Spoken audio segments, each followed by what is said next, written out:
ఈరోజు వింటున్న వాక్యం వింటున్న సహోదరుడు సహోదరి, నీ ఆరోగ్యం పాడైపోతుంది, నీ కుటుంబం నరకంగా మారిపోతుంది, నీ బిడ్డల భవిష్యత్తు బజారు పాలవుతుంది, ఆర్థికంగా నువ్వు చితికిపోతున్నావు, కుప్పకూలిపోతున్నావు, అప్పులు పెరిగిపోతున్నాయి, పూట గడవడం లేదు, అందరి ఎదుట చేజాల్సి వస్తుంది, అడుక్కోవాల్సి వస్తుంది, అయినా నీకు జ్ఞానం లేదు.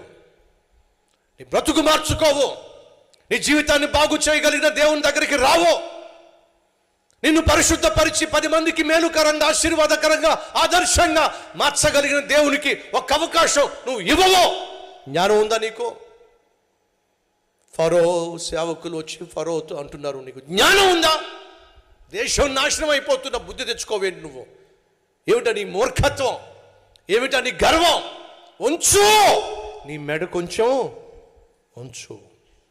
ఒకవేళ నీ అంతటి నువ్వే దేవుని ఎదుట మెడ వంచకపోతే